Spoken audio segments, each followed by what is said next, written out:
Boa noite, amigos. Estamos abrindo o nosso Cadeira Cativa.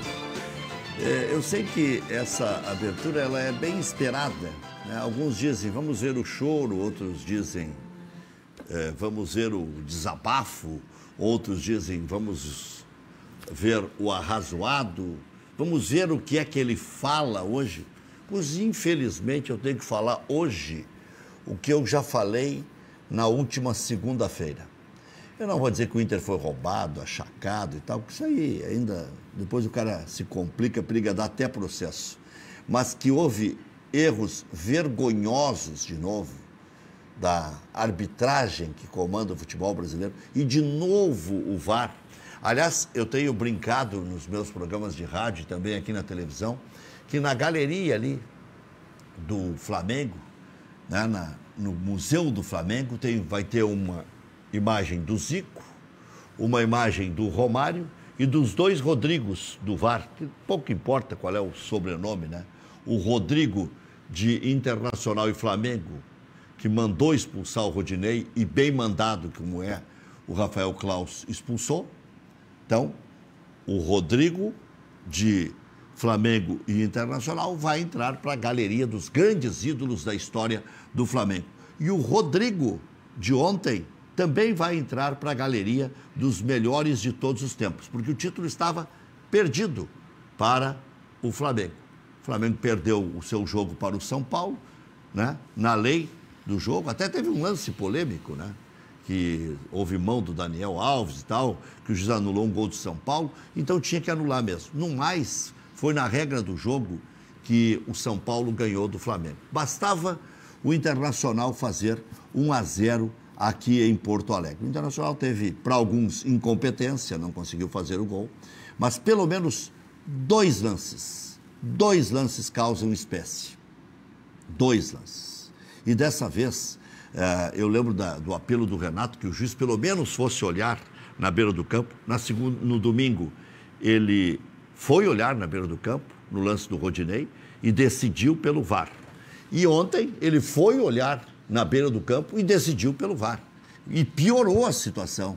Então, vendo ou não vendo, quer dizer, antes, quando a gente até podia dar razão para o Renato, porque se era uma segunda chance para o árbitro, por exemplo, no caso do Clássico Grenal, eu fui o primeiro a gritar pênalti no Ferreirinha. Né? O nosso comentarista de arbitragem, por exemplo, primeiro disse que não foi, que não houve carga o suficiente, depois disse que foi. Mas eu, na hora, já disse, foi pênalti. Tranco por trás é pênalti. Não precisa nem VAR para mim, mas às vezes se erra até com o VAR. Mas é emblemático isso. Por isso eu acho que na história do Flamengo teremos aí foto do Zico, do Romário e dos dois Rodrigos, né, que deram esse campeonato para o Flamengo. E, infelizmente, parece reducionismo. Ah, mas tinha que ter ganho do Sport. Perdeu para os reservas do Goiás com 10. Perdeu para o Goiás com 10, não com os reservas do Goiás. Perdeu para o Goiás com 10, o Goiás estava fedendo naquela época. Agora até deu uma reagidinha no final, embora ontem tenha perdido para o Vasco da Gama. Aliás, todo mundo ganhou em casa, menos o Internacional. E o lance do goleiro, podem me explicar a regra 725 vezes. Não tem na regra bocabertice, ou insuficiência técnica, ou falha. O goleiro larga a bola e o juiz apita antes. Podem olhar. O juiz apita antes.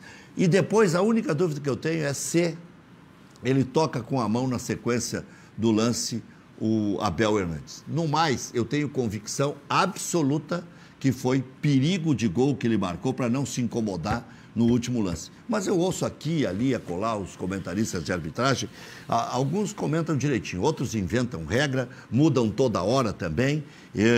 Também esses comentaristas de arbitragem estão errando mais do que o VAR. E outra, tem muito comentarista religioso já, né? Alexandre Bugin já está nos acompanhando. Tem muito comentarista religioso pelo seguinte, eles pedem perdão toda hora. Eu estava equivocado, perdão, às vezes 5, 6 horas depois, né? Quando os caras já se suicidaram é um exagero, né? Já se escabelaram, já se estribucharam e tal. Bom, Está dizendo que eles são definitivos na transmissão e mudam de opinião. Mudam depois, na hora dos programas, e aí já, pronto, o cara já se embebedou, já foi dormir, já foi trabalhar, já brigou com a mulher, já encheu o saco do vizinho, já tomou-lhe um foguetório na testa ali, né? Na cabeça. Vamos lá. Foi o campeonato. Foi. Né? O Internacional já é pentavice do Campeonato Brasileiro. O Internacional já ganhou 3 campeonatos e é pentavice. Então já tem mais títulos perdidos do que títulos ganhos. Ontem ficaria 4-4 se o Internacional ganhasse. E o Inter merecia o título. O Internacional teve 14 rodadas na liderança, o São Paulo 14, o Atlético 7 e o Flamengo 2. Exatamente como foi em 2009. O Flamengo corre por fora e acaba levando. E uma vez eu brinquei, e até o Paulo Santana comentou na RBS, depois até me deu os créditos. Primeiro ele disse, muito boa, aqui eu ouvi, não disse onde tinha ouvido. Né? Depois ele deu os créditos porque eu dei um pau nele dizendo, engraçado, fica ouvindo a Rádio Guaíba, diz que está ouvindo a rádio onde trabalha, né? e não dá os créditos. Mas eu falei que Flamengo e Corinthians tinham arbitragem própria. E depois eu refiz um pouco a frase dizendo que era só quando precisava, não era sempre. Porque senão enjoa, né? Na hora H é que tem que, né? Em 7º lugar não precisa. Exatamente. Claro. Bom, mas aí eu me lembro de ter dito essa frase. Assim como eu remendei a outra do ruinzinho por ruinzinho, fica com o gurizinho. Não, ruinzinho não pode jogar em Grêmio Internacional. Médiozinho por médiozinho, fica com o gurizinho, de preferência brasileirinho. Ah, sim. Né? Então, agora eu estou incrementando, porque agora estão buscando um monte de gurizinho fora, achando que começaram a nascer só craques no exterior, porque custam meia dúzia de merréis. Não, se chamar Gonzalez, cabelo comprido, joga. Isso. Aquele Luque, por exemplo, me lembro de uma discussão histórica que eu tive com o Zé Aldo. Eu disse, Zé Aldo não pode contratar um atacante que em 100 jogos fez 2 gols. Qual é aquele... Isso aí a bola bate no cara e entra. Então, além de ruim, ele é azarado. Qual é o venezuelano aquele que a torcida gostava? E o Celso Roth... Não, o Seiras. Seiras. Foi ser reserva na Chapecoense depois. E o Celso Roth pôde dizer, eu tinha razão, não joga nada. Ele chegou a ser reserva da Chapecoense? Acho que não. Chegou. Ele não veio para a Chapecoense. Foi para a Chapecoense emprestado e foi ser reserva na Chapecoense. Foi emprestado, Foi emprestado. Ele não voltou para cá. Nunca fardou na Chape. Nunca mais jogou também na seleção venezuelana? Também não. Porque ele foi se fresquear para bater um pênalti. Isso aí. O Sarrafiori foi reserva do Curitiba rebaixado. Bom, o Buginho agora está tudo 100% aí, ô Bruno Soares. Então já vou chamar o Buginho, depois eu termino esse meu arrazoado que vai tempo. Eu tive 2 conversas, Buginho, agora por WhatsApp. Primeira com o presidente Romildo. Perguntei para o presidente Romildo, Renato fica? Primeiro um abraço, presidente, e tal. Ele botou uma interrogação. Aí eu perguntei para ele, mas por que a surpresa? Já está renovado? Aí ele disse, ainda não. Falei com o Rodrigo Caetano, lá. Renato, só uma palavra, nem perguntei. Eu só usei a senha. Renato, ele disse, nada, meu amigo. Eu disse, ainda? Aí ele me respondeu, estamos escolhendo qual o melhor nome. O Gauchinho, ele antigamente gostava de praia no Rio de Janeiro. Agora ele vai comer pão de queijo e feijão mexido lá na Afonso Pena ou na Tupi. Feijão tropeiro, né? Na Afonso Pena ou na Tupi ali, na travessa da Afonso Pena com a Tupi, no 2º andar ali tem um restaurante muito bom ali, tem umas pingas boas também. Agora não bebo mais. Lá em Minas Gerais. O que o senhor acha que o Gauchinho foi fazer lá? O senhor acha que o Renato fica? Como é que o senhor está vendo? Eu vou dizer aqui o que os gremistas dizem nas redes sociais, tá? Colorados, não fiquem bravos comigo, porque quem está bravo comigo é a torcida. Quem está braba comigo é a torcida do Grêmio, achando que eu estou exagerando e tal. Tomara que eu não precise exagerar segunda-feira aqui em favor do Grêmio. Bom, mas vamos lá. Que já exagerei em tempos idos. Aliás, antigamente a gente exagerava mais, que dava para chamar juiz de ladrão, agora dá confusão. Né? Buginhos, o senhor vai bem?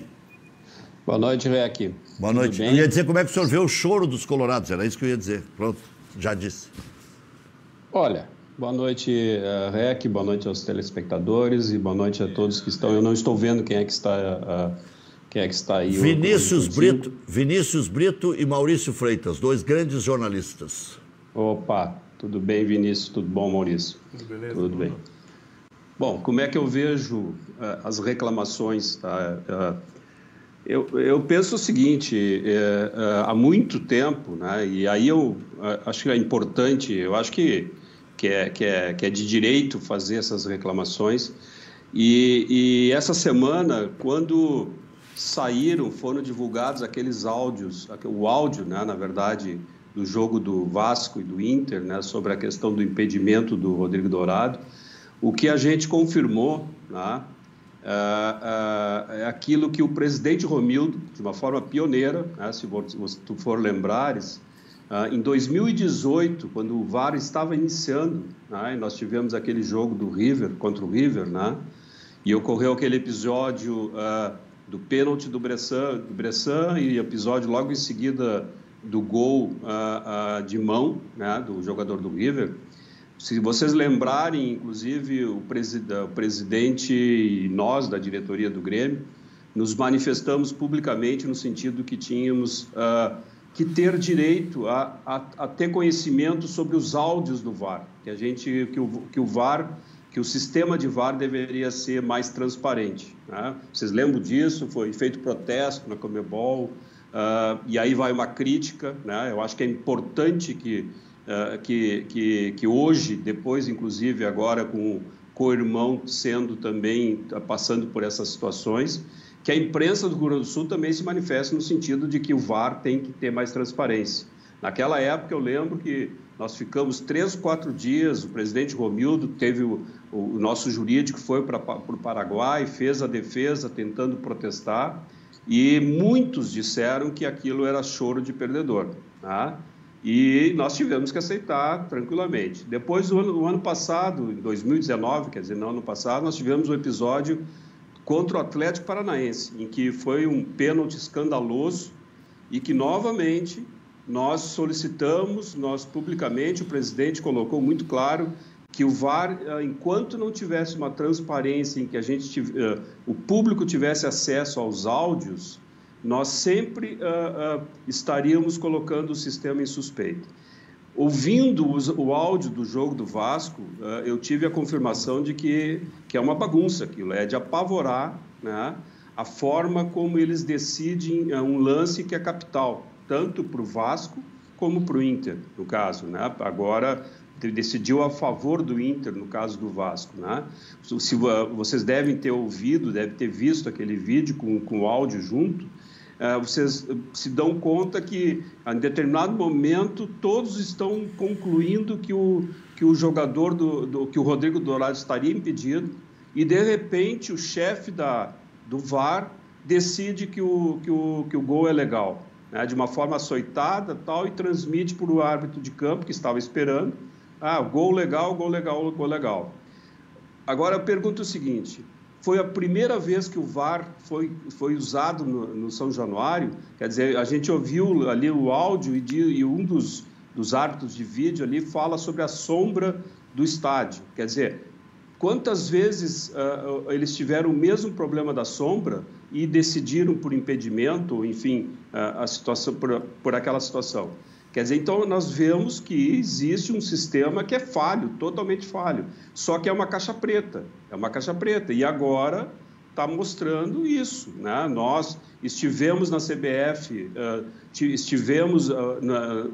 quando teve aquele jogo do Atlético, estivemos esse ano também quando teve aquele escândalo contra o São Paulo, em que o Grêmio foi prejudicado de uma forma assim gritante e o São Paulo era líder, né? Nós também ouvimos que era choro de perdedor, né?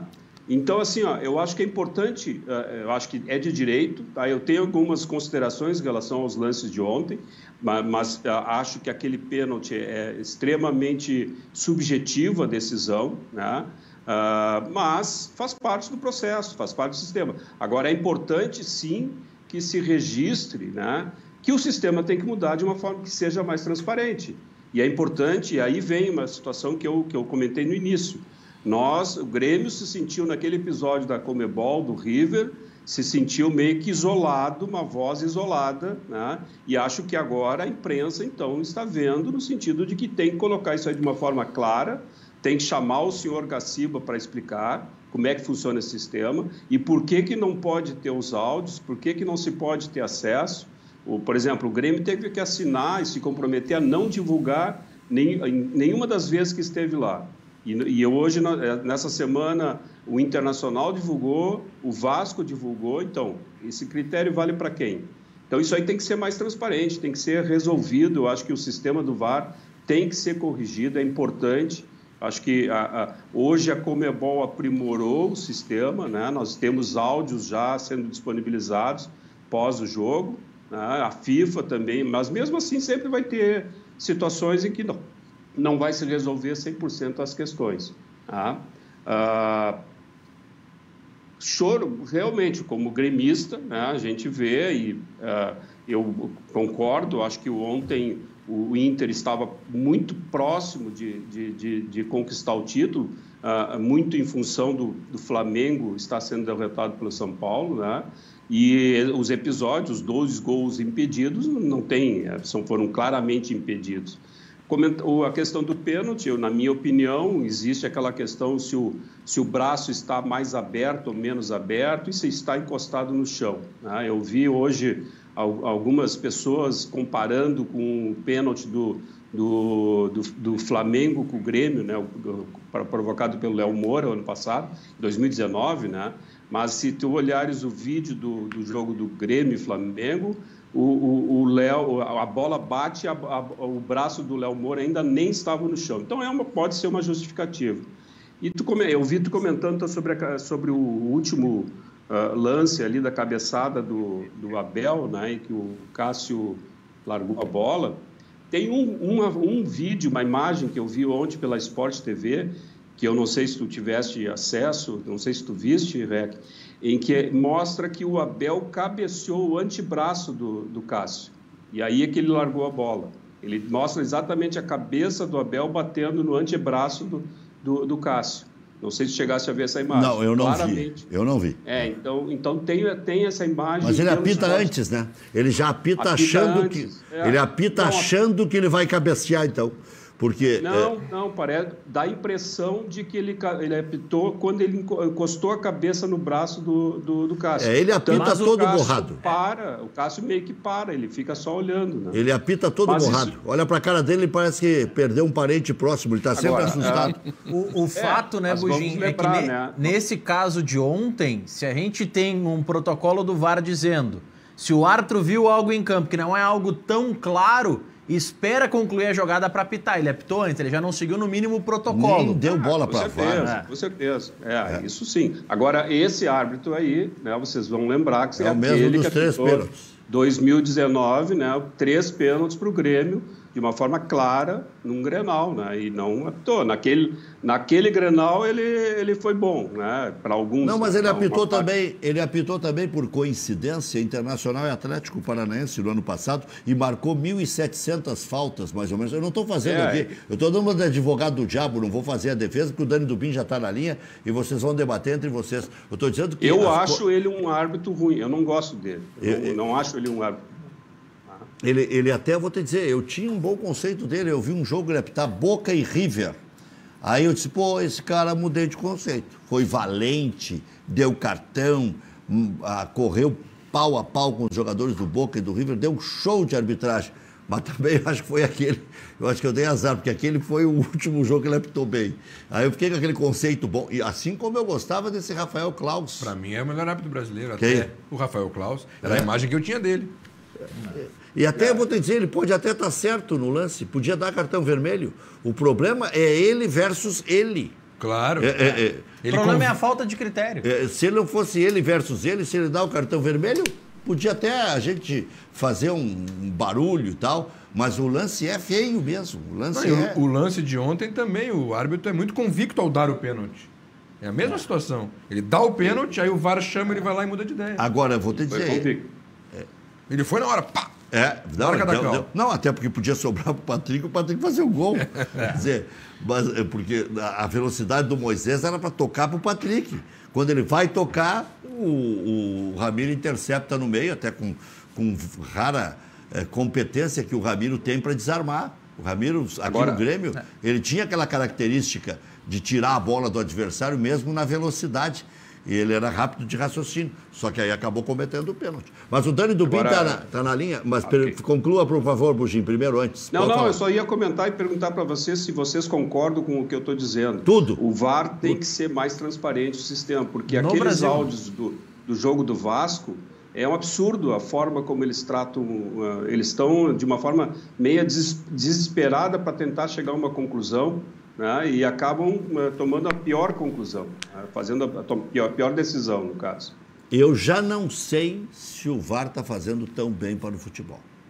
Porque antes tu era... É que o problema não é do VAR. Antes tu era um só que se atrapalhava. Eu não vou dizer meter a mão, tá? Porque eu não quero me complicar. Tá. Era um só, agora são dois. Tá, mas Rec, o problema não é do sistema. Se a gente for ver o VAR na Inglaterra, o conceito do VAR é diferente do conceito brasileiro. Na Inglaterra, ele é utilizado da maneira que ele foi concebido, para evitar erros claros. Aqui no Brasil, o Gaciba inventou uma regra de erro zero. Por isso que a gente fica 10 minutos esperando uma revisão que se vai do nada ao lugar nenhum. Se tu demora 10 minutos para ver um lance na TV, é porque o erro não é claro. Se o erro não é claro, não tem que ser revisado no VAR. Esse é o grande problema. E aqui também, quem tornou o VAR uma caixa preta foi o Gaciba. A Conmebol divulga os áudios e aqui não divulga. Bom, exatamente. Nem preciso dizer... Agora, só em relação ao lance do Vasco... A audiência bombando aí, vamos. Em relação ao lance do Vasco, eu só tenho uma objeção. Eu acho que a decisão não poderia ser outra. É uma várzea não funcionar a calibragem das linhas. Isso é inaceitável. Por conta da sombra de São Januário, não está funcionando. Agora, passou 4, 5 minutos, não conseguem calibrar a linha. E a linha não é boa? Não vai fazer a medição, tem que validar o gol. E tem o auxiliar, tem o juiz, tem o VAR, e até o Noveleto tinha dito no domingo que tinha uma imagem da CBF que definia o lance, por isso que eles não tiveram dúvida. Mas pelo que está dizendo o Bugim, eu não vi esse lance, não sei porque que eu me passei, porque eu vi a outra parte, eu não consegui. Esse vídeo, eu peguei aquela outra. O áudio do Vasco? Eles divulgaram. É bizarro, porque eles ficam... Eu acho que o tempo passando, eles ficam desesperados. Vai, bota aqui, bota a marca, tira aí, tira. Mas a pior foi e aí tem alguém que diz assim, olha, essa linha não tá bem boa, essa linha não tá certa. O VAR tá dizendo, não, coloca a linha aí, vai dar certo, a linha é nesse ponto. E o operador dizendo, olha, o operador diz, olha, a linha não tá boa, não tá tão boa assim. Dani do bem, tu tá andando na linha, não? Bom, boa noite, Rec, Maurício, o Bugim, o Vini, um abraço para vocês. Eu estou andando na linha como sempre, Rec.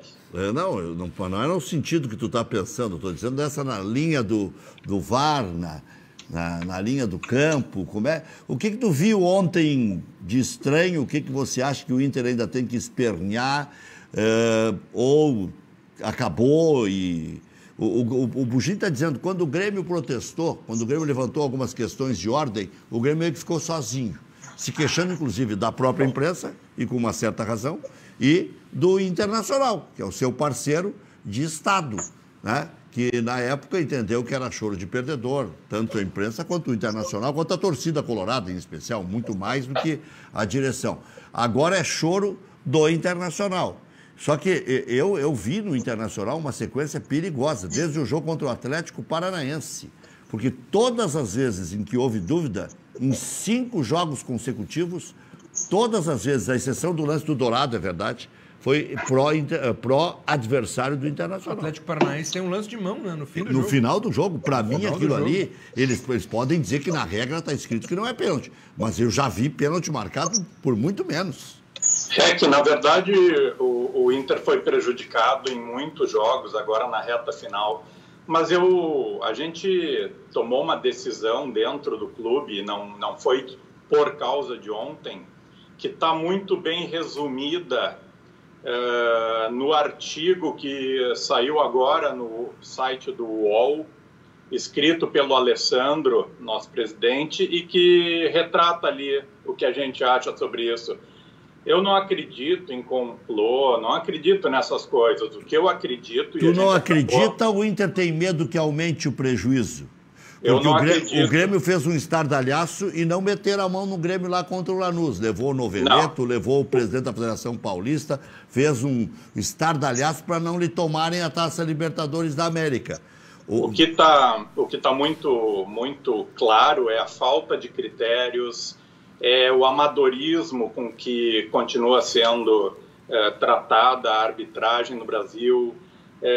Sim, existem pressões, e aí a pressão pode atingir mais um juiz do que outro, mas assim, no momento que 16 times de 20 precisam recorrer à CBF e fazer queixas e mostrar, através de documentação, problemas de critérios, a gente tem um problema maior, não é questão de quem foi prejudicado. Agora foi o Inter, antes foi o Grêmio, não sei quando foi outro time. Não é isso que a gente está falando. Nós estamos falando que um esporte que movimenta bilhões de reais, que mexe com torcidas gigantescas, não pode ficar na mão de um VAR, como falou agora, não sei se foi o Bugin ou o Vini, um VAR que não funciona, ou algum tipo de pressão, ou de juízes mal orientados, que têm uma outra profissão além da sua. Então, assim,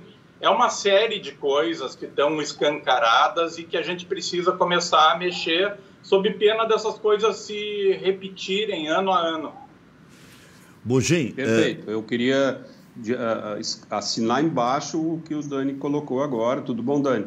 Tudo bem? Exatamente isso. Eu acho que é isso que tem que se fazer. Os clubes têm que fazer um movimento, e tenho certeza que os nossos 2 presidentes aqui já devem estar conversando nesse sentido, para que se entre para dentro desse sistema e se consiga corrigir. É critérios, é a forma de decisões, é quem tem condições de decidir, porque a gente vê que às vezes os profissionais têm que ser melhor capacitados para isso, né? E concordo plenamente com o que o Dani colocou. Na verdade, é o sistema todo que tem que ser melhor, tem que ser aperfeiçoado. Eu vou dar um exemplo prático, Bugin. 5 minutos depois de acontecer qualquer lance, se a gente vai na chamada segunda tela, que é o celular, já tem um monte de postagem mostrando lances semelhantes àquele. Então, exatamente. Por que o VAR, quando vai mostrar um lance para o juiz, não mostra os 10 últimos lances que ele tomou uma decisão parecida num lance parecido, para que o critério seja o mesmo? O critério, o que não dá para aguentar são lances muito parecidos com decisões completamente diferentes. Então, de novo, Rec, não acredito em armação, não acredito nessas coisas, sinceramente. O que eu acredito é que as coisas, o futebol evoluiu de uma maneira e a arbitragem está ficando para trás. Olha aqui, até o professor Enio, que era o velhinho de Taubaté, me mandou uma imagem hoje, disse, então o senhor está se entregando, achando que não tinha nada de errado. Pô, eu me lembro daquelas década de 70, daqueles gols escarrados de impedimento do Ademir da Guia, do Jorge Mendonça. Para mim não mudou nada. Para mim mudou pouca coisa, não é que não mudou nada, mudou pouca coisa. Se apertar um pouquinho, é para eles. Eu acho que, inclusive, o Grêmio tem que abrir o olho agora contra o Palmeiras. Eu gosto muito desse árbitro que vai apitar o primeiro jogo aqui. Eu acho que esse Marcelo de Lima Henrique, hoje, para mim, agora é disparado o melhor juiz brasileiro. Eu gostava do Klaus até do domingo. Pois é. Não te emociona. Mas esse Agora, uma pergunta que é mais ampla, não depende do futebol brasileiro, que eu faço a todos. Por exemplo, na última recomendação da FIFA, da International Board, sobre regra de futebol, ficou decidido que lance de ataque tocou na mão do atacante, independentemente de intenção ou não, anulou o lance. Teve toque na mão, mesmo que involuntário, anulou, não vale o gol com qualquer toque de mão. Será que não é hora de se discutir o futebol? Talvez não, porque é um drama só brasileiro. Que simplifique, que não dê tanto espaço para a interpretação. Será que não está na hora de se pensar na exceção de tocou, é mão? Eu acho que o cadeira cativa ia perder a audiência. Isso eu não tenho dúvida disso. Mas é que se tocou é mão, daqui a pouco vai ter um treinamento específico para chutar a bola na mão do zagueiro dentro da área. É que eu acho o seguinte, o VAR, ele serve muito bem para, por exemplo, mostrar se é impedimento ou não. Aí é uma coisa técnica, tu faz, e mesmo assim ainda dá problema de vez em quando, mas é a exceção o problema. Tu bota uma linha e vê se o camarada está na frente ou não. Agora, lances de interpretação, tu chamar o juiz e ficar batendo na tecla até ele mudar de ideia, não dá para entender isso. Não dá para entender. O juiz tem que comprar a interpretação de uma pessoa, porque o VAR é uma pessoa, né? Não vamos esquecer. Claro. Não é uma máquina. É uma pessoa comandando uma máquina. Um árbitro, então, né? Assim, um que nunca soprou um apito ainda. Ele diz que é craque no VAR. Imagina, tipo o cara que entende de futebol por causa que joga videogame. Né? O cara é bom no PlayStation. Agora, não dá. E o cara fazer um comentário que eu acho que justamente esse aperfeiçoamento que aqui na CBF nós não estamos fazendo.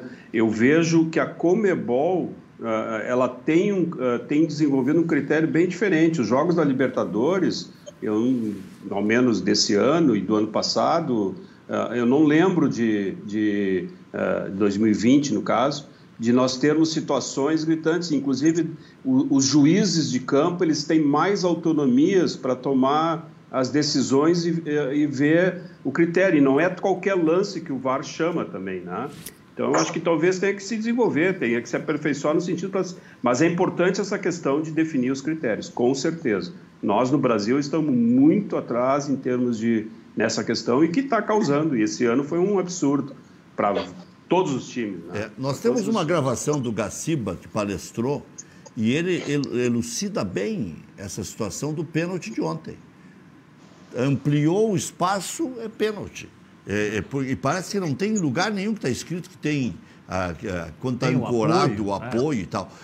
E outra, a respeito da utilização do VAR ou não, nós entrevistamos faz 2 ou 3 dias aqui o Carlos Simon, e o Simon disse assim, se eu estivesse apitando, eu ia dizer para o VAR, só me chama se tiver uma hecatombe, se for um erro abissal, senão não me enche o saco. Perfeito. E é mais...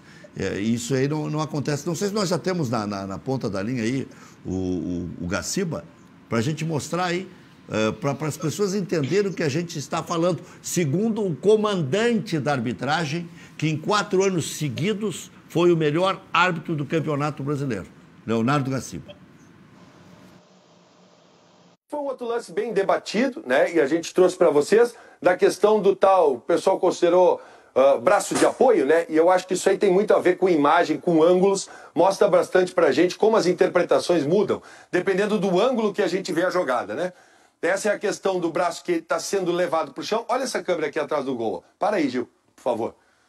Essa câmera atrás do gol, ela é muito clara. Em primeiro lugar, assim, ó, em momento algum esse jogador apoia o braço no chão.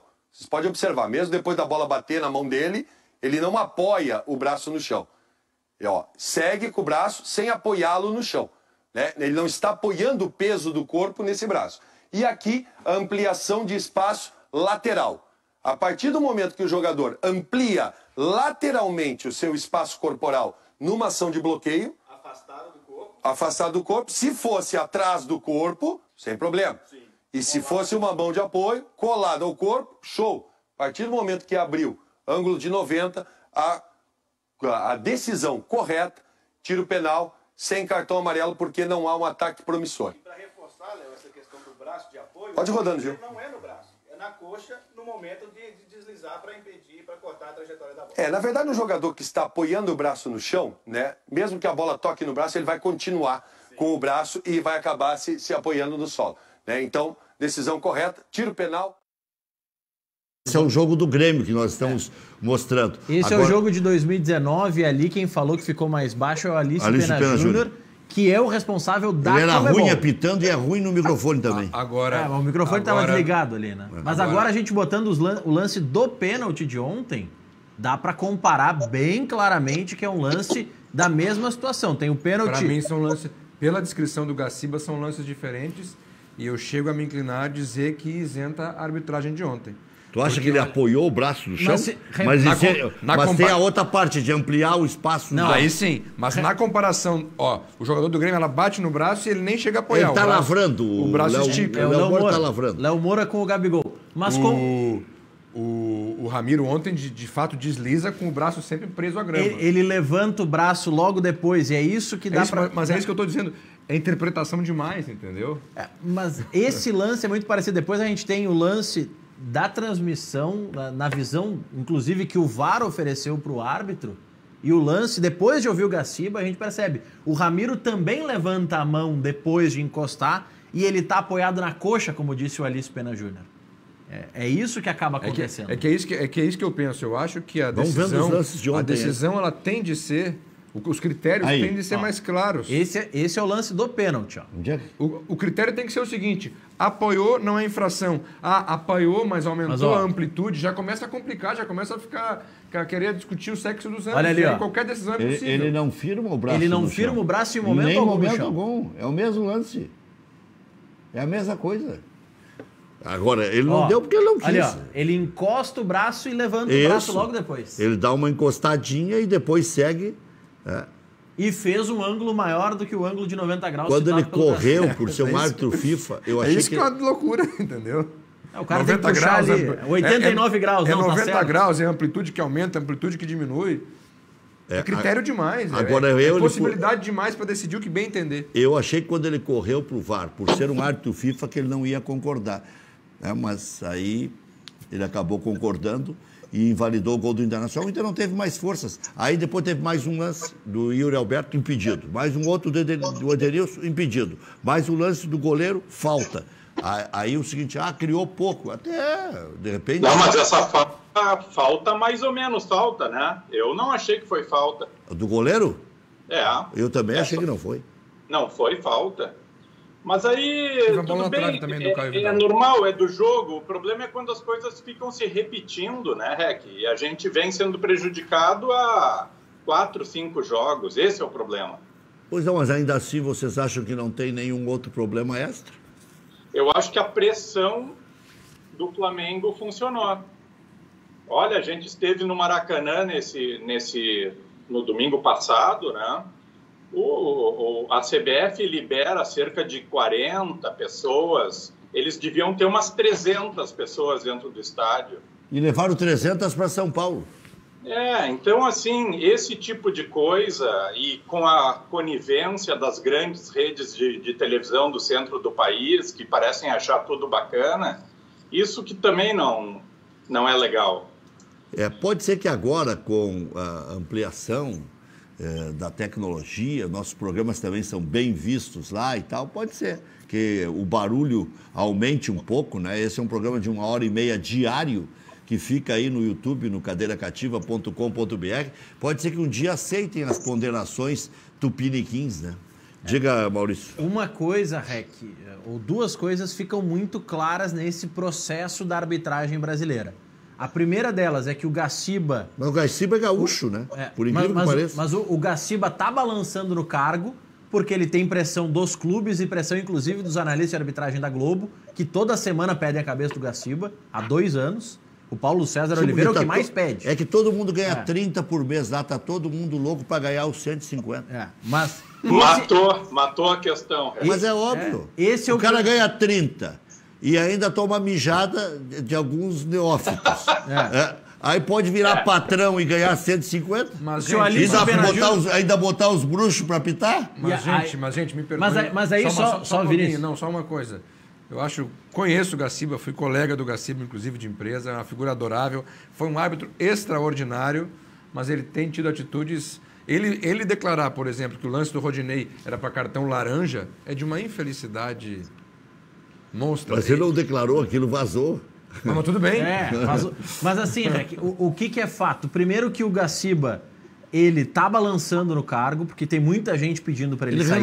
Diz que renovou o contrato agora até 2022. O fato é que nós estamos aqui discutindo a falta de critério da arbitragem brasileira e o comando é do Gaciba. O comando é dele. Então não podemos também isentar o Gaciba, por mais adorável que ele seja, de alguma responsabilidade nesse processo. E aí tem o seguinte, Rec, a gente tem que lembrar que não existe mais sorteio de arbitragem, não é na sorte, é a escolha dele. O que é melhor. E se a gente está defendendo, e esse é o mais importante, o que pode derrubar o Gaciba ou manter o Gaciba, vai definir qual que é o posicionamento da CBF.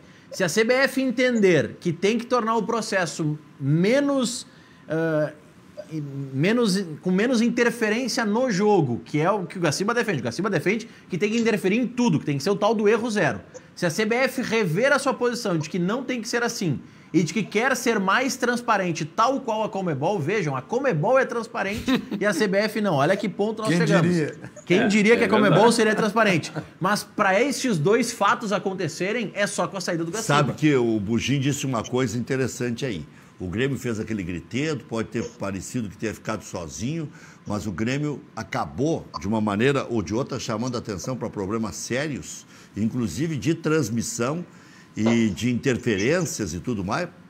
Parece que surtiu algum efeito, porque o próprio Bugim disse, olha, a gente não tem visto tantos escândalos em nível sul-americano. Tanto é que decidiram 2 brasileiros, onde havia a possibilidade de decidirem 2 argentinos, que se sempre disse tinham força lá na Conmebol, e tem, né? River e Boca. E o River marcou gols para classificar, só que o VAR anulou, né? Isso, aqui no Brasil, inclusive. O Palmeiras, né? Mas aí, Rec, o que aconteceu? O que a Conmebol fez de diferente desde aquele momento do Grêmio para frente? A Conmebol passou a ela gerir a transmissão, então é ela que decide quantas câmeras tem, é ela que decide o ângulo das câmeras. Então, mas também arde no dela, né? Não, mas, Rec, arde no dela, mas ela ganha muito bem para fazer isso também. É um custo a menos para todas as emissoras de TV. Pergunta quanto é que é um caminhão para transmitir um jogo em HD. É mais de 100 mil reais. Eu sei bem. E isso as emissoras de TV não tem mais custo. Então, a Conmebol puxou para si isso, e caso a CBF fizesse isso, seria, por exemplo, inaceitável o que aconteceu no Vasco da Gama, lá em São Januário. O ângulo da câmera é muito baixo e a sombra atrapalhou. Se é culpa da CBF ou determinação da CBF, quantas câmeras tem que ter e onde elas estarão, esse problema já não acontece. Deixa eu explorar um pouquinho o Dani Dubinho, quero que o Bugim fique conosco até o fim, porque o Grêmio tem uma decisão no domingo, não sei qual é a possibilidade do Bugim ficar o tempo inteiro conosco aqui. Não, pode... tem uma decisão, e eu quero saber se ele ainda é pré-candidato à eleição do Grêmio. Está longe ainda, mas Que eleição? Não tem eleição.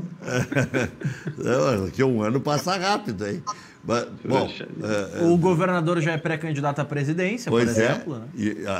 E é no mesmo ano, mesmo período. E se estamos falando de Grêmio, podemos dizer que o presidente é pré-governador. Pré-governador, ainda não declarou, mas é pré-governador. Não teremos eleição, mas teremos substituição. Aí assume o doutor Adalberto Praz, por ser o mais velho, né, Bugim? Sim, pelo jeito sim. Então tá. Mas assim, vocês estão fazendo umas suposições aí totalmente fora de propósito e fora do momento também, né? Não, tá vamos certo. falar de eu só fiz uma brincadeira, que daí nós nem terminamos a temporada de 20, vamos primeiro deixar passar 20, 21 e 22. É verdade, e tem muita coisa para acontecer, inclusive uma decisão em 200 minutos, porque agora é 100 por partida, então uma decisão não é mais de 180, de 200 minutos. Dubim, então o que o Inter acha? Até não vi a nota do presidente aí no UOL, a gente pode ver. Em suma, tem que melhorar exatamente a produção de clube, minimizar esses problemas, fazendo diferenças maiores para compensar os erros de arbitragem? Como é que se faz? Bom, é um artigo, não é uma nota, é um artigo que ele escreveu em cima de todas as coisas que a gente acredita sobre esse assunto. Um artigo que não fala praticamente nas coisas que aconteceram com o Inter especificamente, porque a gente teve acesso a esse dado que eu dei aqui, 16 dos 20 clubes tiveram na CBF, fizeram por escrito reclamações, mostraram vídeos, etc., etc. E nós estamos pedindo para que... Nós não temos ainda a solução para isso, Rec, mas com certeza as coisas não podem ficar assim como estão, sob pena de tornar o VAR um instrumento desmoralizado. Um instrumento que veio para melhorar, ele vai acabar sendo desmoralizado. Então, assim, a gente está abrindo essa discussão, a gente está até com uma ideia de chamar um ex-árbitro para nos ajudar a montar um plano, por exemplo, de tornar a arbitragem profissional definitivamente, para que quem apite jogos da Série A não tenha uma segunda ocupação, possa ser treinado o tempo inteiro, uma série de coisas. Nós lançamos a ideia e agora vamos continuar com ela. Bom, Dani, em termos de situação do técnico, o Miguel Ángel Ramírez, todo mundo imaginou que já tinha até casa alugada ou comprada lá no Terraville. E era o que se dizia que estaria em Porto Alegre na sexta-feira, já que o Abelão estava meio se despedindo, já tinha as guias de seguro-desemprego batidas já há uns 2 meses, né? Então se pressupunha que o gringo já estivesse aí e que hoje já estivesse falando com o Fábio Matias, já estivesse falando com o Julinho Camargo, despachando com o Brax, né? O Paulo Brax. É Brax ou Brax? Brax, falei certo então. CKS. CKS, é o ex-auditor do STJD. Bom, o Inter pelo menos já está contratando gente que teve na CBF daqui a pouco. Bom, o REC é um corneteiro nato, é impressionante. Não, mas eu estou só fazendo análise fria aqui, não tem nada. Mas conhecendo, né, a estratégia. Bom, mas aí é o seguinte, por que esse gringo ainda não está aqui, se ele está acertado desde o dia 7 de dezembro, verbalmente? Eu me lembro de uma frase que o João Patrício me disse na Rádio Grenal: nós temos um acerto de trabalho, acordo de trabalho, para mim é carteira assinada, na minha época do meu pai era fio de bigode, né? Ou então um comprometimento, se romper tem 1 milhão de multa, é outra coisa que se divulgou. Era tudo mentira isso aí? Um caminhão de fantasia que a gente criou? Olha, Rec, o meu amigo Luiz César Soto de Moura, que tu conhece também, quando ele estava no futebol e eu não, ele me dizia assim: Dani, 90% das coisas que saem na imprensa não são notícias, na verdade, são opiniões, são chutes, etc. E hoje eu sei que é assim. Então, claro, não é que seja mentira, Rec, mas assim... Não foi tema de campanha? Vocês pegam indícios e colocam isso como verdade. Nós conversamos, e eu participei diretamente de entrevistas com vários técnicos, e o Miguel foi um deles, e a gente nunca negou isso. No momento que o Alessandro acertou com o Abel que ele ficaria até ontem, nós simplesmente paramos de falar. Por isso que ele não está aqui hoje. O nosso, entre aspas... Então ele chega quando? Se é só esse o detalhe, era porque estava trancado o processo? O que eu sei é que hoje o presidente João Patrício iriam retomar uma conversa e, se tudo ficasse certo, iriam definir quando ele chega, mas não tem a data ainda. Porque teve uma teleconferência aí, né? Videoconferência, não é teleconferência, que acertariam os detalhes. Porque ele disse não para o Santos, disse não para o São Paulo e tal. Mas não houve nenhuma pontinha de arrependimento depois de tudo que o Abel fez? Olha, que o Abel, vou te repetir o que eu já falei para ti, o que a gente vem falando. Ele é mais do que um treinador, é um ídolo do Internacional. A gente não esperava outra coisa dele do que essa entrega que ele deu.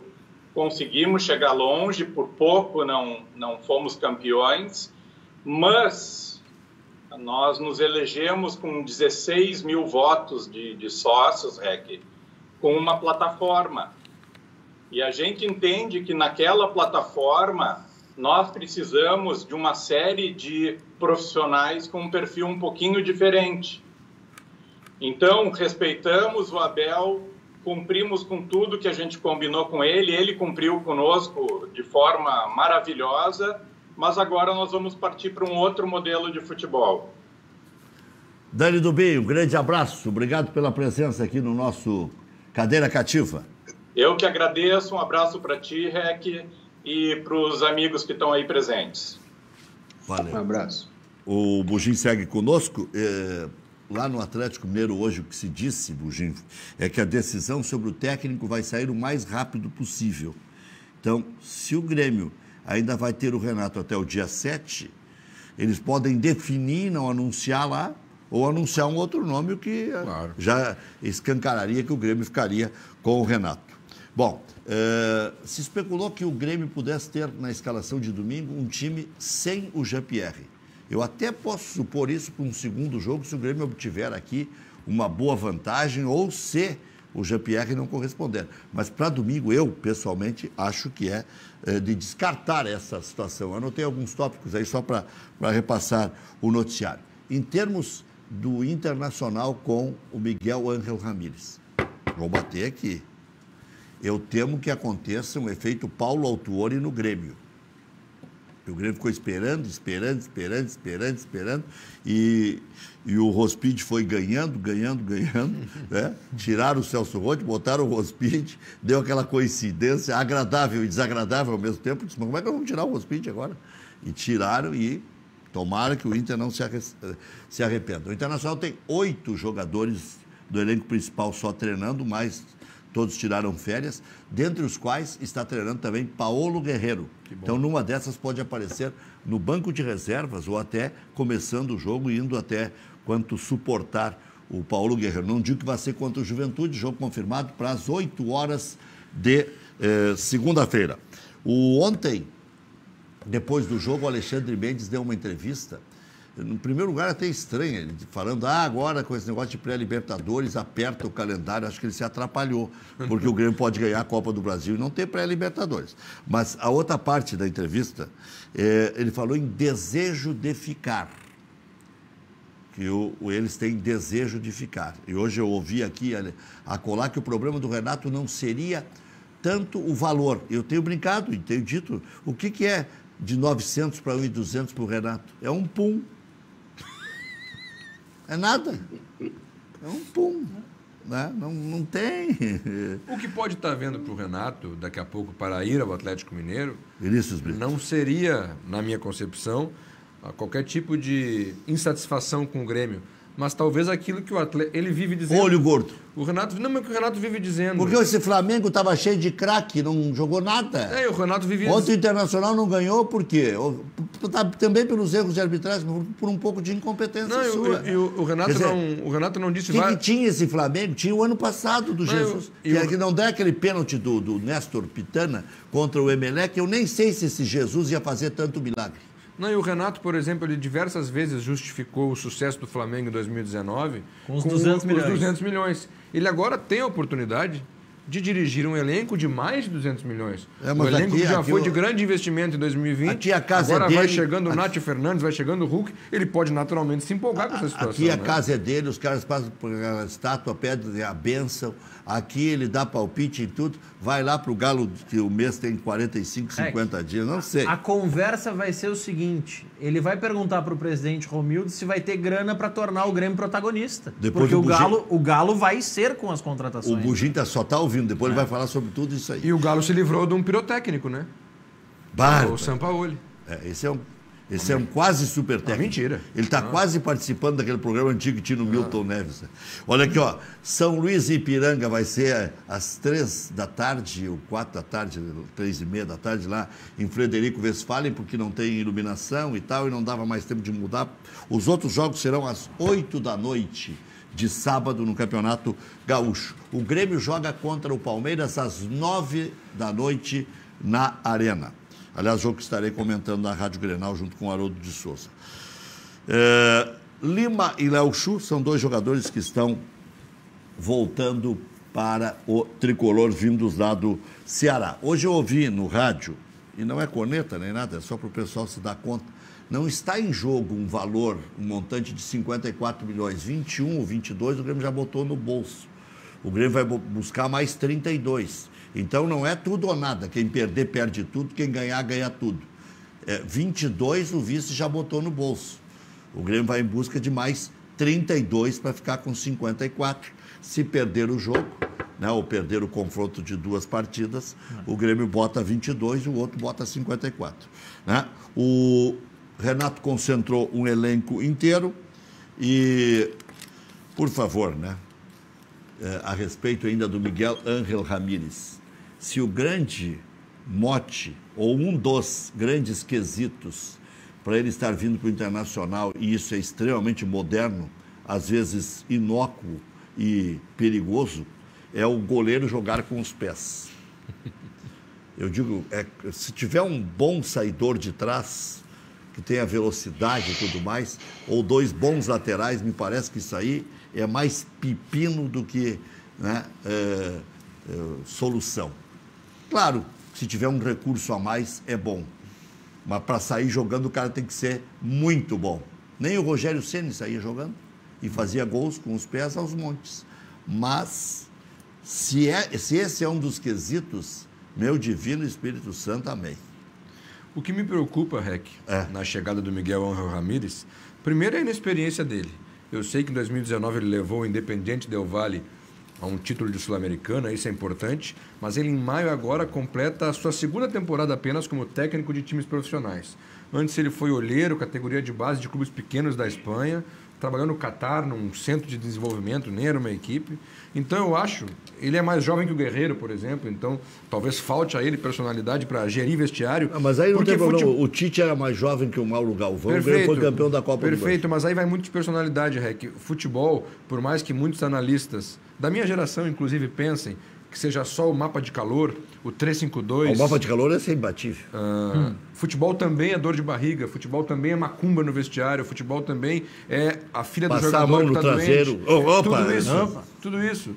E parece que às vezes o futebol fica... Chuva também, às vezes chove. Exatamente. Também é pijama training, como dizia E a análise futebolística, às vezes, está ficando muito pragmática nessa questão científica. E, além disso, se criou algo, para mim, odioso, por mais pesada que seja essa palavra, que é a necessidade, a obrigação que todos joguem do jeito propositivo. As pessoas agora... Isso é lindo. É quase que uma consagração da derrota. Perdi, mas tive 85% de posse de bola. Que maravilha. Antigamente eram pequenas triangulações, jogadas rápidas, overlapping.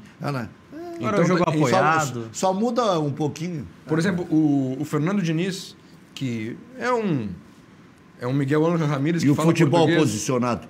A retranca é o melhor futebol posicionado, que é a que tu mais enxerga. Tem 11 atrás da linha da bola. Pois o Fernando Diniz, por exemplo. O Fernando Diniz teve uma série de... Ele precisou muito para cair no São Paulo. Por quê? Porque há uma tolerância com treinadores que têm esse suposto estilo mais propositivo. Eu tenho medo que se passe a criar no Internacional, com a figura do Miguel Ángel Ramírez, essa tolerância excessiva. O cidadão que perde, mas ele joga bonito. Tomou 3-0. Mas o Cudê, 70... rapaz, o que tem de viúva o Cudê aí... Impressionante. Expunha o clube todos os dias. Grupo curto, e se viu aí que está sobrando jogador. Aliás, o Lomba interessa Major League Soccer e o Fernando Diniz pode treinar o Vasco na segundona. Bugim, sobre tudo que você ouviu e ficou louco para falar, e nós ficamos aqui te segurando para justamente não te atropelar depois. Fale. Não, sobre tudo isso aí, a decisão do Grêmio, o Diego Souza está achando que é o momento do Grêmio dar uma resposta. Aliás, quem sabe seja... o único que está se salvando, né, desse futebol do Grêmio, que tá fraco, né, a ponto do próprio presidente de desabafar. O que você prevê aí para a sequência e um ano mais complicado ainda? Bom, são duas coisas distintas, né? Eu vejo, vamos dizer assim, quando se tem uma decisão desse porte, que é uma Copa do Brasil, o grupo ele se mobiliza de uma forma... em termos de concentração, de emocional e dedicação, e nós temos convicção que o nosso grupo ele está mobilizado para essa final, né? Se vamos ganhar é outra coisa, mas eu tenho bastante convicção e certeza de que o nosso jogo domingo desse domingo e do próximo domingo, desses 2 jogos, nós vamos fazer diferente do que nós vimos jogando agora no Campeonato Brasileiro. A nossa campanha, e o presidente Romildo já colocou isso aí de uma forma pública, né, no Brasileirão, ela foi bastante frustrante, né, e ele inclusive usou o termo que ele estava constrangido, né, e realmente o Grêmio, este ano 2020, né, nós tínhamos condições de fazer uma outra campanha e estar disputando o título. Infelizmente, a gente acabou não conseguindo por uma série de razões, né? E houve um determinado momento que demoramos para conseguir fazer o time engrenar, e aí teve um período em que nós jogamos muito bem, e depois, agora, mais no início do ano, de repente, parece que houve um desarranjo completo do time e mostrou uma desorganização. Mas, volto a dizer, e isso o Renato é mestre, né, de como fazer o time se reorganizar, né, e fazer a gestão do grupo para 2 jogos agora que faltam para a gente conquistar esse título, que seria inédito para o clube, né, ex-campeão da Copa do Brasil, né, e extremamente importante para coroar essa 2020 com esse título, né? Tenho convicção e acho que a gente tem boa chance de conquistar o título, né? Infelizmente, né, nós tínhamos uma previsão, uma expectativa de que o jogo do Palmeiras, a disputa do Palmeiras no Mundial pudesse prejudicar em termos de deixar o time do Palmeiras mais cansado, enfim, esgotado fisicamente, né? Mas eu acredito que houve um distanciamento entre o final do Mundial com a final da Copa do Brasil, que fez com que o Palmeiras se recuperasse também nesse sentido. E vão ser 2, eu acho que vai ser jogo para... não tem jogo, não tem resultado já decidido, qualquer um dos 2 clubes dos 2 times pode ganhar, mas acho que vai ser uma boa decisão, com certeza, tá? Tem um jogo que passou para as 10 da noite, é Aimoré e... É Brasil e Aimoré no mesmo Freitas. 10 da noite no sábado? O cara vai sair dali e já vai para... Não dá, tá fechado mais. Tudo. Fecha às 8 da noite, Rec. 13h30 da tarde tem São Luís e Ipiranga no estádio do União Frederiquense. O São Luís está mandando o jogo lá porque foi punido ano passado por casos de racismo no Gauchão, por isso que o jogo não é em Ijuí, e por isso que vai ser esse jogo à tarde, porque lá não tem iluminação. 8 horas, Novo Hamburgo e Pelotas no estádio do Vale. Na Montanha dos Vientos, Esportivo e São José. 10 da noite de sábado, Brasil de Pelotas e Aimoré. Segunda tem Inter e Juventude. Caxias e Grêmio não tem data definida ainda. Muito bem. O Bugim vai nos falar sobre Renato Portaluppi, se ele é importante, imprescindível, se ele é o número 1 ainda, enfim, na sequência. É o intervalo e voltamos com Alexandre Bugim, vice-presidente do Conselho Deliberativo do Grêmio. O Grêmio tem uma decisão domingo, 9 da noite, que vale um caminhão de dinheiro, vale também a liderança no ranking da Copa do Brasil. Ficaria taco a taco com o Cruzeiro, 6-6, o que é realmente um handicap extraordinário. O Grêmio iria para 6 conquistas e 3 vice-campeonatos. Em 91 perdeu para o Criciúma, 93 perdeu para o Cruzeiro, 95 perdeu para o Corinthians. Ganhou em 89 do Sport Recife, 94 do Ceará, 97 do Flamengo, 2001 do Corinthians, 2016 do Galo Mineiro. Já voltamos. Disse que ia ficar até o fim com o Bugim, vou liberar um pouquinho antes, porque nós temos ainda alguns espaços comerciais e temos também lances aí de... Já vimos o gol do Claudinho, que bucha fez esse cara. Não dá para comprar esse Claudinho aí, ô Bugim? O Grêmio tá com a bufunfa. Não, agora que terminada a Copa do Brasil, eu sei que o vice-presidente Paulo Luz e o presidente Romildo já estão estudando alternativas de possibilidades de jogadores, mas não tem nenhuma informação sobre quem seriam esses possíveis atletas aí. Claudinho é um um jogador excelente mesmo, mas me parece, eu ouvi alguma coisa essa semana que ele estaria indo para o exterior, alguma coisa assim, se eu não me engano, eu ouvi alguma notícia a respeito, enfim. Eu acho que mas é um jogador excelente. Eu acho que vai ficar na família Red Bull mesmo, né? Agora, ele tem 3 ou 4 propostas já da Europa. Mas ele ganhou 4 troféus, né? Revelação, goleador, ele acabou fazendo um gol junto com o Luciano, né? Junto com o Luciano. Junto com o Luciano é o goleador, o meia... E o Bola de Ouro. E o Bola de Ouro. Como a craque do campeonato. Primeira vez na história que um jogador vence 4 troféus do Troféu Bola de Prata. Jogando pelo Bragantino. Pelo Bragantino. Esse é galo. E mostra, né, Rec, que dá para fazer nesse formato quando não tem pressão de torcida. Porque o Bragantino, no início do campeonato, era candidatíssimo a ser rebaixado. O Bragantino começou muito mal. Não tinha pressão de torcida, se mudou um pouco o trabalho, óbvio, mas se manteve a convicção nos garotos e conseguiu ter uma revelação que é o melhor do campeonato também. Uma pressão de torcida não ia ter nunca. Sim, Eles não têm torcida. Exato. Fazer isso em Grêmio e Inter não funciona. Aqui, se tem um início de campeonato como teve o Bragantino, muda até o presidente, se for o caso. Não, presidente. Parece que esse Barbieri que assumiu, acho que no meio do campeonato, né? Maurício ele Barbieri parece ser um bom treinador, né? Ele começou como Zé Bronquinha no Flamengo, queria brigar com todo mundo, que acho que é o nariz empinado do Flamengo. Depois ele fez um bom trabalho lá em Goiânia, razoável. Depois caiu, acabou caindo em desgraça também. Ficou um tempo parado, foi para o Bragantino e deu uma boa resposta. Bugim, Renato ainda é imprescindível? Olha, eu vou dizer assim, bom, o Renato é um baita treinador e tem uma participação, essa última participação no Grêmio é excelente, né? Irrepressível, né? Quem está conduzindo diretamente é o presidente Romildo, juntamente com o Paulo Luz. Tá? Eu não sei mesmo, porque o presidente tem colocado de uma forma muito clara que não tem, tanto o Renato como o Grêmio, não tem tratado em função da decisão na Copa do Brasil. Tá? Sei que essa semana teve uma conversa entre o presidente Paulo Luz e o Renato, né? Não sabemos ainda qual é a decisão que vai ser tomada. Muito bem, o que eu entendo?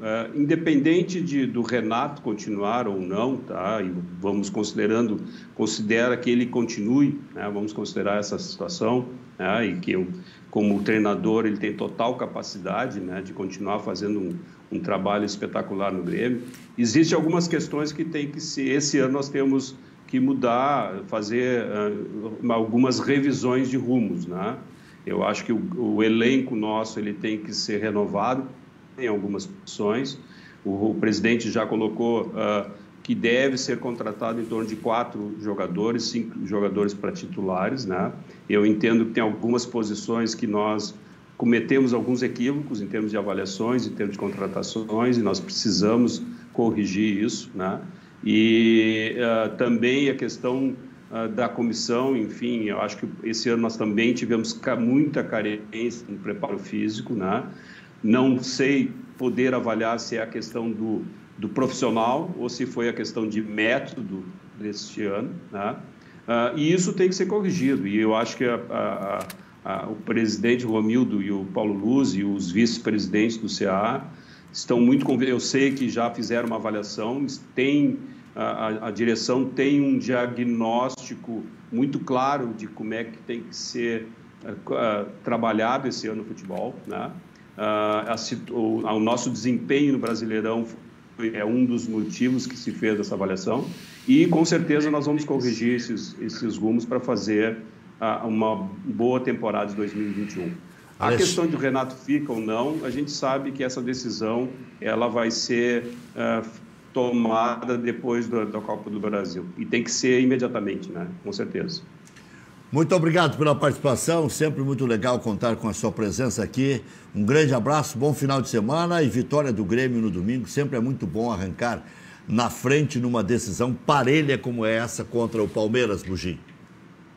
Grande abraço para vocês, muito obrigado pelo convite, e ressaltando a mensagem do presidente Romildo de hoje à tarde, para que todos se preservem em termos de saúde, torçam nas suas casas, com as suas famílias e que a gente tenha uma vitória muito boa nesse domingo.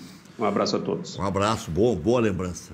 Vibre, bote azul na janela, coloque tricolor na janela, azul, preto e branco, qualquer tipo de pano que lhe dê alegria, mas fique em casa. Aproveite, já faz um churrasquinho, paga todas as contas, quita tudo que tem com a mulher, já aproveita para fazer um diálogo diferente, né? Uma cervejinha, né? Perfume, tudo. Faz um acontecimento dentro de casa. Pronto, dá para fazer. Se quiser convidar 2 ou 3 pessoas no máximo, todo mundo de máscara e tal. Distanciamento. Uns beer night ali. E torcer pelo Grêmio é exaustão. Aí depois pode berrar pro vizinho da frente, incomodar os caras pelo WhatsApp, pelo Twitter, né? Dá para fazer bastante barulho dentro de casa. Antigamente era mais complicado. Hoje, com celular, com tudo, né? Dá para fazer uma boa comemoração. Já voltamos. Cássio Amaral tem uma ideia, porque hoje eu disse, se esse cara está com tanto dinheiro, o Elusmar, ele que invista no Internacional. E ele deu uma sugestão, disse, eu nem quero aparecer, só dá a sugestão. Não, a sugestão é dele. Centro de Treinamento Elusmar Maggi. Ficaria na chamada cidade do Inter, em Guaíba. Pronto. Ele já teria toda uma honraria. Ele gosta de tirar crianças da rua, gosta de ajudar colégios, gosta de colocar leitos em hospitais, pois então que invista na formação de novos talentos, vai ajudar muitas e muitas famílias e vai ganhar dinheiro também. Dependendo da maneira que o Inter faça, pode conseguir até abatimento no imposto de renda para a parte não profissional do CT, como o Grêmio fez arrecadação de dinheiro através de benefício fiscal. Quem sabe, né? Diego Souza, quem sabe seja o único que não esteja devendo nesse momento na equipe do Grêmio. Boa tarde, Matheus. Primeiro, o grupo é muito importante para que eu possa estar fazendo os gols e sendo decisivo. E para ganhar uma final, você precisa jogar bem, estar bem concentrado e isso faz com que você tenha superioridade dentro da partida. Fora isso, fica tudo muito mais difícil. Boa tarde, Diego. Recentemente, Grêmio e Palmeiras se enfrentaram e o Grêmio não fez uma boa partida no primeiro tempo, o Palmeiras foi um superior e acabou fazendo um gol. No segundo tempo, o Grêmio melhorou, empatou a partida e quase virou. O que dá para levar de diferente para esse primeiro jogo da final? Mário Godoy, da Rádio Pachola.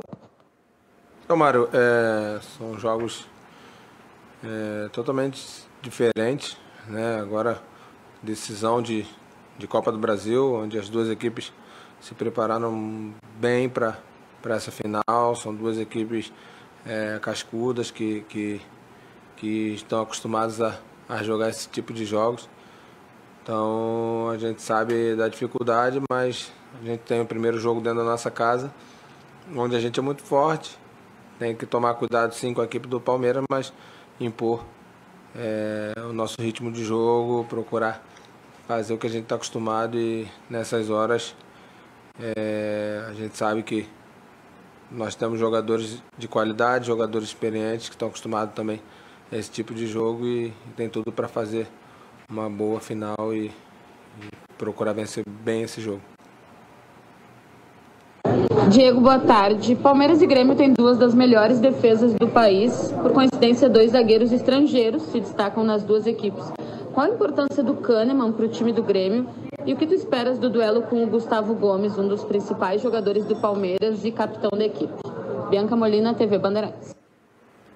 Bianca, o Kahneman não é à toa que ele é referência aqui dentro do Grêmio, multicampeão, um cara totalmente dedicado e praticamente um xerife dentro da nossa equipe. A confiança que a gente tem no Kahneman é muito grande e ele sabe dessa importância que ele tem para a nossa equipe e um jogador que está acostumado com esse tipo de jogos. Então, dentro de uma final, ter jogadores com esse naipe é de extrema importância. E contra o Gustavo Gomes, um grande zagueiro que jogador de nível de seleção. Espero um bom duelo, mas se a nossa equipe estiver bem, eu tenho tudo para fazer um grande jogo e poder ter as oportunidades e concluí-la bem para gol. 8h25. Já vamos ouvir também o Fábio Matias, que é o técnico interino do Internacional. Olha, eu vou te dizer uma coisa. Eu não sei se tem uma distância muito grande entre o Fábio Matias e o Miguel Ángel Ramírez. Eu sei que um fala espanhol e o outro fala português. Essa diferença pesa no Rio Grande do Sul, hein, Henrique? Falar espanhol pesa. Porque o Fábio Matias ganhou uma Copa São Paulo com quase 100 clubes e ganhou uma decisão contra o Grêmio, que, por exemplo, o último revolucionário que veio aqui não soube o que era ganhar do Grêmio. O Cudê perdeu 4 e empatou 2. Teve que o Abel vir para... Daqui a pouco, Fábio Matias pode ser uma solução mais barata, uma reconstrução. Uma vez o Flamengo estava numa peladura, como está o Internacional, e colocou o Jaime de Almeida a treinar. O Andrade também. O Andrade, o Carlinhos. O próprio Barbieri. Sempre deu certo. Barbieri. O próprio Barbieri. Né? Odair Helman. Odair Helman. Já voltamos. 8h26. Olina, seu bem-estar natural. Olina nas versões 60 ml e 100 ml. Peça Olina nas farmácias. Olina, seu bem-estar natural. Passou no vestibular? Está procurando um lugar novo e de qualidade para morar? Procure Central de Imóveis, empresa gaúcha com 3 décadas de atuação na Cidade Baixa. Central de Imóveis administra condomínios como ninguém. Encontre a solução ideal para você. Faça como mais de 20 mil clientes. Acesse o site e saiba mais. Central de Imóveis, rs.com.br. Aluguéis, condomínios e vendas. Central de Imóveis, José do Patrocínio, 381-385. Fábio Matias. Boa tarde para todos. Na realidade, nós demos continuidade no trabalho lá na Sub-20, nós não paramos ali na virada do ano, então a gente já tem um processo lá bom em andamento. E agora com essa junção, né, com os atletas que estão no profissional, é lógico que a equipe em si acaba se reforçando, né, com esses atletas que estão agora sendo inseridos no processo. Muda muito a questão do equilíbrio, né, que você consegue equilibrar isso positivamente com atletas mais experientes, atletas com uma vivência um pouco maior do que os nossos meninos que estão ainda na Sub-20. Então isso faz com que, como eu citei anteriormente, a questão do equilíbrio, né? Você consegue equilibrar também a parte comportamental dos atletas, que é um ponto que faz uma diferença grande também nos jogos de nível profissional. Acho que é um momento único, um momento de valorização do processo de base, e esse processo agora, né, com esses jogos, automaticamente ele vai ser contemplado, né, com os meninos jogando e mais os atletas jovens do profissional também participando. Então acho que é um momento único e esse momento acho que nós também, profissionais que estamos envolvidos, né, nesse processo, temos que aproveitar da melhor forma possível juntamente com os atletas. Tomara que dê certo o Fábio Matias, que surpreenda positivamente, que o Internacional encontre os seus caminhos.